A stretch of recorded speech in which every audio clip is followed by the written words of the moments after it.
This is one of the greatest kings in African history, but I'm sure most of you have never heard of him or his incredible courage. His name is Oba Ovonramwen of the Benin Kingdom. Most of my audience know I created a graphic novel called The Crusaders about a group of Nigerian siblings who go around the world on amazing adventures to reclaim African history. What you may not know is that Oba Ovonramwen inspired the creation of these authentic African heroes, and that the family in The Crusaders are descendants of the Benin Kingdom. Oba Ovonramwen's story is not just about Benin, but about all of us. A lot of you saw my video about the Ghana Ivory Coast Cocoa Wars and my video on the Nigeria Lithium Wars.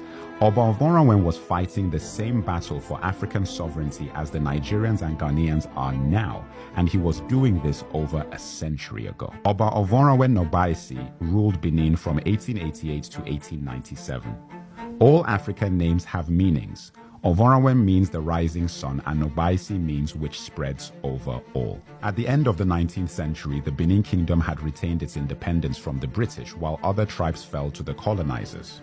Oba Ovonramwen stood firm and protected Benin with a monopoly over trade in rubber, palm oil, and ivory. The British Empire didn't like this. Not one bit. Vice Consul James Robert Phillips and Captain Galway pushed for the annexation of the Benin Empire and the ousting of the great king Oba Ovonramwen. As anyone who studies history knows, when the British Empire wanted something, they took it by any means necessary. In November 1896, Phillips visited the Oba over the trade agreement made that the Oba wasn't keeping. The Oba rebuffed him. The resources belonged to Benin, and the Oba would decide how they were traded, not the British. I depict this moment in the opening of episode 1 of The Crusaders' Hunt for the Sunblade. I believe the Oba knew the British weren't to be trusted, something King Koko of Nembe Brass and King Jaja of Opobo had discovered the hard way. I talked about this in my video of the origin of Nigeria, which you must watch if you haven't already. The information in that video will give you more context of why Oba Ovonramwen's story was not an isolated incident, and how the fall of other kings served as a warning of what the British Empire had in store for anyone that opposed them. But this king had the heart of a warrior, even in the face of Goliath. In January 1897, Phillips led an expedition with the alleged aim of negotiating with Oba Ovonramwen. The Oba was warned that this was a trick, and he preemptively ambushed the party, leaving almost none alive. I wanted to show how Oba Ovonramwen predicted the British Empire's first move and had a decision to make. Strike or surrender. He chose to do something I'm certain he knew would result in retaliation. For my graphic novel, this was an important lesson about symbolism. It wasn't about winning for the Oba, it was about sending a message he knew other tribes would see. You can make the predator bleed. If it bleeds, we can kill it. The truth is, Phillips was setting a trap to catch the Oba and had hidden weapons in baggage with troops disguised as bearers. This is detailed in Sven Lindqvist's book, Exterminate All the Brutes, where he states Phillips was using the rules of negotiation to gain access to the palace and overthrow the king. In short, the British Empire tried to provoke the Oba to attack them, and thus give them an excuse to wipe him out, so they could take Benin's resources and no longer have to give the Benin people their fair share of the profits. When news of the Oba's victory over the initial hit squad got to London, the Oba Ovonramwen situation became a matter of national pride for the crown. Where other kings had been open to negotiation, they had this Oba that would not hesitate to fight for his resources. As far as Ovonramwen was concerned, all the palm oil in Benin belonged to Benin. The British Empire could not allow an African kingdom to claim dominance over them, as this would set a precedent for other kings. The empire had to strike, and strike with fury. Later in 1897, the Benin punitive expedition led by Harry Rawson attacked the Benin kingdom and burned the city. They stole countless bronzes, artifacts, and treasures, and also destroyed the city's fortifications.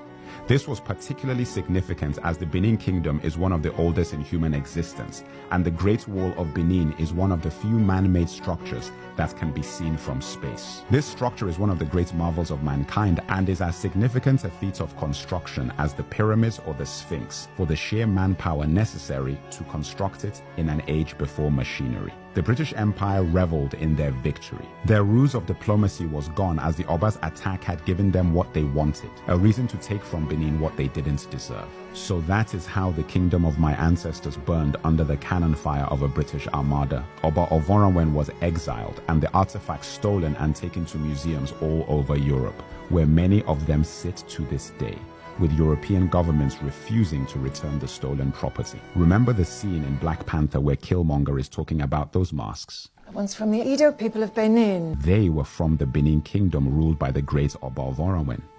This is an aspect of the story that truly bothers me. Patrons file into those museums every day to look upon that stolen property without knowing how they were acquired. Can you imagine thieves in any society setting up a display and charging people to come and see those items while never denying they stole them?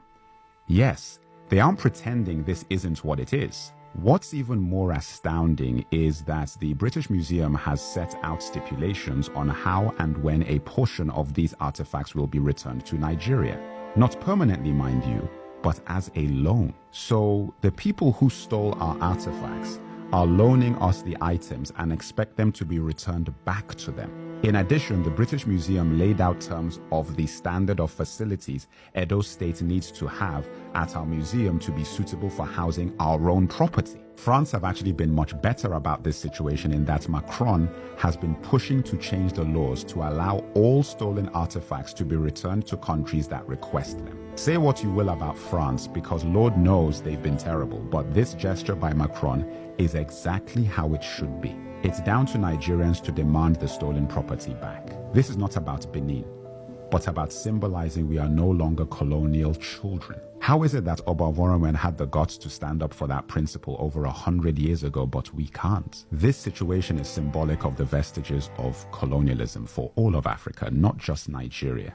All 4,000 artifacts must be returned to Edo State and the Benin Kingdom immediately. As long as the British Museum displays stolen property, everyone that walks through those doors should know they're paying thieves to view contraband that they brazenly refuse to return. And if we are the generation that gets our ancestors' property back, then that is how it needs to be. I realized that the Oba's story was speaking to me. My ancestor was speaking to me. His actions cannot be in vain. They must inspire heroes to rise. 100 years later, yes, but they will rise. The Crusaders are charged with one task: go out into the world and take back every piece of African history stolen from us and bring it back. Bring it all back. Can we take a moment to give Michael B. Jordan all the respect he deserves? Killmonger is honestly one of my favorite comic book heroes from movies. I saw so much potential in what he was in Black Panther, the only character that made sense in the context of my experience as an African and descendant of Benin. When Killmonger spoke, he was speaking for Oba Ovonramwen, he was speaking for black people, he was speaking for Africa. Killmonger is the greatest black superhero ever put on film. A lot of people just don't realize it. That is why he was made a villain, because his ethos is the only one that means anything to Africa. You don't ask for what is yours, you take what is yours. The British and the Americans turn such stories of taking what is theirs into legend. And they teach those stories not only to their children, but to ours. But we learn nothing about our own. Episode 1 of The Crusaders is available via the link on my page. Consider getting a copy and make sure your children read it too. Your purchase of a physical or digital copy, sharing, talking about it, and reviewing it all make a difference. Whether The Crusaders sells 1 copy or 1,000,000, creating it has been an amazing experience. To see and read the reactions of fans is one of the most rewarding feelings I have ever had as an artist. This is a good-looking book. Nice and sleek, like how shiny it is. It just looks, the entire book just looks like value. The colors, amazing, just pops off the page. And the story, it's a great story. Looking forward to episode 2. I'm excited about where the Okalo family will go next and what they can teach everyone about African history as they discover their heritage for themselves.